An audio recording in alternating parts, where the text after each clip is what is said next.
नमस्कार साथियों, अपना YouTube परिवार मिस्टर बालाजी में आप सभी लोग का स्वागत है। देखिए, कल जो है आपको प्रतिबिंब के बारे में बताया गया था, तो आज उसके आगे दर्पण। दर्पण क्या होता है, कितने प्रकार का होता है, ठीक है, इसकी कंडीशन क्या है, इसकी खासियत क्या है, तो इसका मतलब देखिए आज दर्पण के बारे में पूरी आपको बताया जाएगा। तो देखिए दर्पण होता क्या है। दर्पण मतलब आप जानते हैं शीशा, और शीशा किसका होता है, कांच का होता है। तो आप शीशा देखते होंगे, शीशा भी एक प्रकार का दर्पण है, क्योंकि इसके ये क्या है, कांच है। तो अर्थात शीशा क्या होता है, अच्छा कांच जो होता है ना, कांच के पीछे आप देखेंगे, कांच के पीछे देखेंगे कलई। कलई मतलब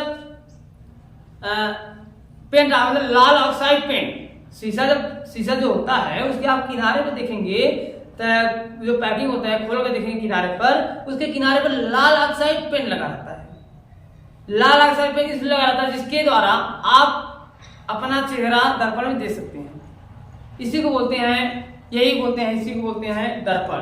तो अर्थात दर्पण होता क्या है कि दर्पण किसी चिकने, दर्पण क्या होता है, किसी चिकने पालीदार, जैसे देखिए अगर ये कोई समतल है, ये कोई क्या है, समतल है। अगर इसके एक तरफ कलई, कलई मतलब पाली, जिसको बोलते हैं पेंट ऑक्साइड, लाल ऑक्साइड का पेंट, अगर इसके एक तरफ कलई कर दिया जाए और जब एक तरफ कलई कर दिया जाएगा तो दूसरा जो तल होगा, मतलब दूसरा ऊपर वाला जो तल होगा, इस तल को बोलेंगे परावर्तक तल। इस तल को क्या बोलेंगे, परावर्तक तल। तो इसी पूरे को बोलते हैं क्या, इसी पूरे को जो बोलते हैं हम लोग दर्पण। इसी पूरे को क्या बोलते हैं हम लोग, दर्पण बोलते हैं। तो अर्थात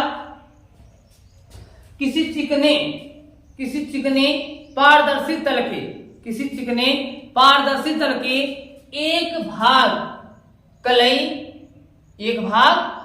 कर दिया जाए और दूसरा भाग परावर्तक बना दिया जाए, इसी को हम लोग क्या कहते हैं, दर्पण। वह चाहे समतल हो, चाहे वक्री हो, चाहे गोली हो, किसी प्रकार का हो, यदि इसका एक भाग को आप लाल ऑक्साइड पेंट या एक भाग को कलई कर दिया जाए तो दूसरा भाग क्या हो जाएगा, परावर्तक पृष्ठ हो जाए, मतलब दूसरा भाग क्या हो जाएगा, परावर्तक बना दिया जाए। इसे हम लोग क्या बोलते हैं, दर्पण। क्या बोलते हैं, दर्पण। अर्थात दर्पण किसे कहते हैं, यदि किसी चिकने पारदर्शी तल के, यदि पारदर्शी मतलब क्या होता है कि जिसको हम आर पार देख नहीं सकते। देखिए पारदर्शी, पारभासी, अपारदर्शी, आपको पहले वीडियो में बताया गया था। पारदर्शी मतलब कि जब हम एक माध्यम से दूसरे माध्यम मतलब आर पार देख नहीं सकते हैं, उसे हम लोग पारदर्शी। अपारदर्शी मतलब नहीं, पारदर्शी मतलब देखिए माध्यम तीन होता है, एक होता है पारदर्शी, एक होता है पारभासी, एक होता है अपारदर्शी। ठीक है, अब देखिए जैसे पारदर्शी मतलब कि जिसको हम आर पार देख सकते हैं, उसे पारदर्शी कहते हैं। और अपारदर्शी मतलब जिसको हम एक माध्यम से दूसरे माध्यम आर पार देख नहीं सकते हैं, उसे क्या बोलते हैं, अपारदर्शी। और पारभाषा कहिए चाहे पारभाषी कहिए, पारभाषी का मतलब एक माध्यम से दूसरे माध्यम में हम आंशिक रूप से आंशिक भाग देख सकते हैं, उसे हम क्या बोलते हैं, पारभाषी। जैसे तेल लगा हुआ कागज, अगर कागज पर आप तेल लगा दीजिए तो कागज के इस ओर से उस ओर आप आधा हिस्सा, आधा भाग आप देख सकते हैं, ठीक है, उसे बोलते हैं पारभाषी। चलिए, तो आपको पहले वीडियो में बता दिया गया था। तो आप देखिए आगे आपको बताना क्या कि यदि किसी वस्तु, यदि किसी जो है चिकने पारदर्शी, यदि किसी चिकने पारदर्शी तल के, यदि किसी चिकने पारदर्शी तल के एक ओर पॉलिश या एक ओर कलई कर दिया जाए तो दूसरे ओर क्या हो जाता है, दूसरे ओर क्या हो जाता है, परावर्तक हो जाता है, या दूसरे ओर परावर्तक बना दिया जाए। इसे पूरे भाग क्या बोलते हैं, दर्पण कहते हैं। क्या बोलते हैं, दर्पण। बस दर्पण चाहे वक्री हो, चाहे गोली हो, चाहे समतल हो, अगर एक तरफ कलई या पॉलिश कर दिया जाए और दूसरी तरफ क्या हो जाए, परावर्तक हो जाए, उसे हम लोग क्या बोलते हैं, दर्पण। तो दर्पण दो प्रकार का होता है, एक होता है समतल दर्पण, एक होता है समतल दर्पण, दूसरा होता है गोली दर्पण।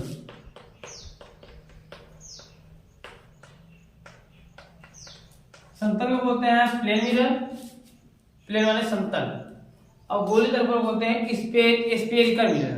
क्या बोलते हैं? Spherical mirror. स्फेरिकल मतलब गोली होता है, मिरर वाले क्या होता है? दर्पण होता है ना। अब देखिए तो समतल दर्पण और गोली दर्पण।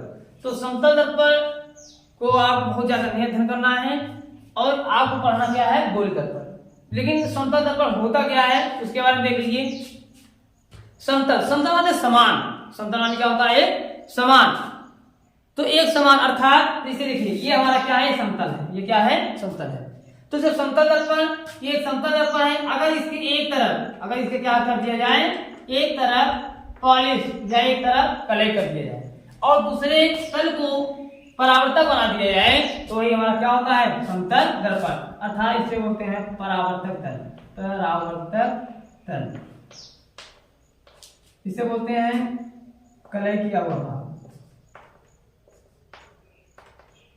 कलई किया हुआ भाग मतलब दो मान, इसको बोलते हैं परावर्तक भाग या परावर्तक तल और इसको बोलते हैं कलई किया हुआ भाग या कलई किया हुआ तल। ठीक है, इसे हम क्या बोलते हैं? समतल दर्पण। समतल दर्पण मतलब एक ऐसा दर्पण होना चाहिए जो एक ऐसा समतल दर्पण है जिसके एक तरफ कलई और दूसरे तरफ क्या? परावर्तक तल होता है। वही दूसरे तरफ क्या? परावर्तक तल बना दिया जाता है। वही हमारा क्या होता है? समतल दर्पण। क्या होता है? समतल दर्पण। अब देखिए गोली दर्पण क्या होता है? गोली मतलब गोला एक प्रकार की। जैसे देखिए ये गोला है, क्या है? गोला है। तो अगर इस गोले मतलब अगर इस गोले को एक तरफ हम कलई करते हैं, एक तरफ हम क्या करते हैं? कलई करते हैं। ध्यान समझिएगा आप लोग। अगर हम बाहर तरफ इसको कलई कर दें तो अंदर का जो भाग है, अंदर को बोलते हैं, अंदर वाले भाग को बोलते हैं परावर्तक तल। क्या बोलते हैं? परावर्तक तल। तो देखिए अर्थात कि अगर किसी, और ये जो गोला होता है ये खोखले यानी कांच के खोखला गोला होता है। क्या होता है? कांच का गोला। क्या होता है? क्योंकि दर्पण, दर्पण हमेशा कांच आता है।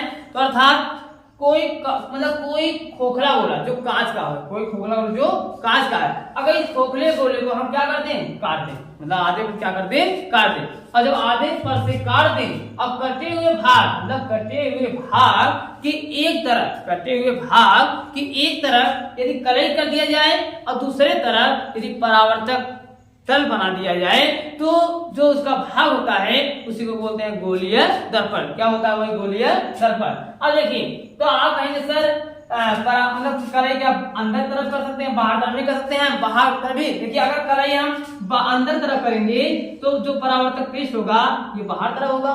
अगर कलई हम बाहर तरफ करेंगे तो जो परावर्तक पृष्ठ क्या होगा? अंदर तरफ होगा। अब आपको बताएंगे गोली दर्पण दो प्रकार का होता है।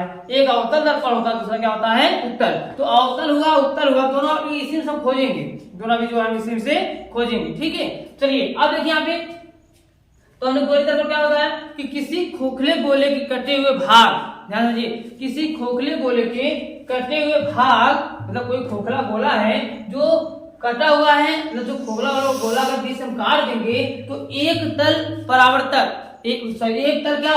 एक तल पे कलई और दूसरे तल पे क्या होता है? परावर्तक होता है। उसी को क्या बोलते हैं? गोलीय दर्पण। वही क्या होता है? गोलीय दर्पण। अर्थात यदि किसी कांच के खोखले गोले, यदि किसी कांच के खोखले गोले को काट कर, खोखले गोले को काट कर उसके एक तरफ कलई या पॉलिश तथा दूसरी तरफ क्या होता है? परावर्तक होता है। वही उसी को क्या बोलते हैं हम लोग? गोलीय दर्पण। तो गोली दर्पण दो प्रकार का होता है। गोली दर्पण क्या होता है? दो प्रकार का होता है। एक होता है अवतल दर्पण, दूसरा क्या होता है? अवतल। इसे मान लीजिए देखिए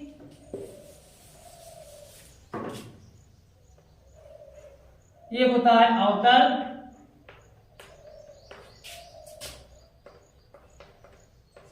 दूसरा होता है उत्तल।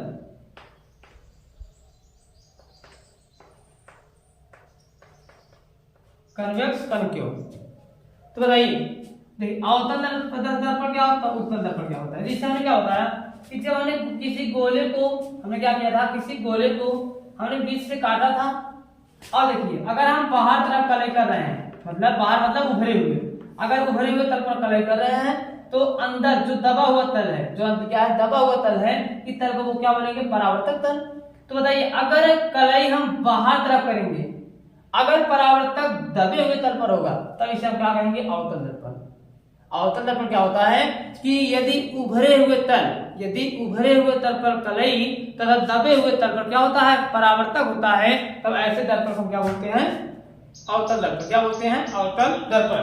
अब देखिए दूसरा, अगर इसको हम कलई अंदर तरफ करते हैं, अगर कलई क्या करते हैं, अंदर तरफ, अगर कलई अंदर तरफ करते हैं और इसका जो परावर्तक पृष्ठ क्या होगा, बाहर तरफ होगा, तो बाहर तरफ परावर्तक पृष्ठ होगा, ऐसे दर्पण को क्या बोलेंगे, उत्तल दर्पण। तो उत्तल दर्पण क्या होता है, ऐसा दर्पण जिसमें दबे हुए, देखिए दबा हुआ तल है, ये क्या है, दबा हुआ, जिसके दबे हुए तल पर कलई तथा उभरे हुए तल पर क्या होती है, परावर्तक होती है, उसे हम लोग क्या कहते हैं, उसे हम लोग कहते हैं उत्तल दर्पण। क्या होता है, उत्तल दर्पण। ठीक है, तो देखिए फिर देखिए बार दर्पण क्या होता है कि दर्पण यदि किसी चिकने या पारदर्शी तल के एक ओर कलई तथा दूसरे ओर परावर्तक बना दिया जाए, परावर्तक पृष्ठ बना दिया जाए, तो ऐसे भाग को क्या बोलते हैं, दर्पण। क्या बोलते हैं, दर्पण। दर्पण दो टाइप होता है, एक होता है समतल दर्पण, एक होता है गोली दर्पण। तो समतल दर्पण में कि अगर कोई समतल पृष्ठ, मतलब समतल दर्पण में कोई ऐसा समतल पृष्ठ जिसके एक तरफ कलई तथा दूसरे तरफ क्या, परावर्तक बना दिया जाए, परावर्तक पृष्ठ बना दिया जाए, उसे हम लोग क्या बोलते हैं, समतल दर्पण। और दूसरा होता है गोली दर्पण। गोली दर्पण क्या होती है, यदि किसी कांच के खोखले गोले को अगर बीच से काट दिया जाए, तो काटने के बाद जो है इसके एक तरफ कलई तथा दूसरे तरफ क्या, परावर्तक बना दिया जाए, परावर्तक पृष्ठ बना दिया जाए, उसे हम लोग क्या कहते हैं, गोलीय दर्पण। गोली दर्पण दो प्रकार का होता है, एक होता है अवतल दर्पण, दूसरा क्या होता है, उत्तल दर्पण। अवतल दर्पण क्या होता है, यदि उभरे हुए तल पर, यदि गोली दर्पण के वह भाग, अवतल दर्पण क्या होता है, गोली दर्पण का वह भाग यदि उभरे हुए तल पर कलई दबे हुए तल पर परावर्तक होता है, उसे हम क्या बोलते हैं, अवतल दर्पण। उत्तल दर्पण क्या होती है, यदि दबे हुए तल पर कलई और उभरे हुए तल पर क्या होती है, परावर्तक होता है, उसे क्या बोलते हैं, उत्तल दर्पण। या तो ऐसे कर सकते हैं कि जब बाहर की तरफ कलई किया जाए, उसे अवतल कहेंगे, और अगर अंदर तरफ कलई किया जाए उसे क्या बोलते हैं, उत्तल दर्पण। ठीक है, तो देखिए, तो हमने जो है आपको दर्पण के बारे में बताया। अब देखिए अवतल दर्पण, उत्तल दर्पण। यानी अवतल दर्पण, देखिए ये अवतल दर्पण आपका कैसे बनेगा, ये देखिए ये क्या है, किसी गोली भाग की तरह है जो है, ये हमारा क्या है, दर्पण, ये है अवतल दर्पण। इस दर्पण का नाम क्या है, अवतल दर्पण। और एक दर्पण यहाँ पे है, अगर मान लीजिए इसको हम जो है अंदर तरफ करेक्ट करते हैं, तभी दर्पण का नाम क्या हो जाएगा, उत्तल दर्पण, उत्तल दर्पण। ठीक है, तो अब देखिए, अब इसमें अवतल दर्पण के कई भाग होते हैं। जैसे एक होता है मुख्य अक्ष, एक होता है वक्रता केंद्र, और एक होता है फोकस ध्रुव, एक होता है मुख्य फोकस। तो देखिए कई भाग होता है, तो ये वीडियो जो है लंबा चला जाएगा, इसलिए जो है हम इसको जो है नेक्स्ट डे, मतलब अवतल दर्पण के भाग, अवतल दर्पण के भाग जो है हम अगले वीडियो में लेकर आएंगे। ठीक, क्योंकि अगर इसमें बताएंगे ये वीडियो लंबा हो जाएगा, तो प्रॉब्लम होगी आप लोगों को पढ़ने में जो है, इसलिए ये अगर वीडियो छोटा रहेगा तो आपको आसान रहेगा। ठीक है, तो अगला वीडियो जो है नेक्स्ट डे। धन्यवाद।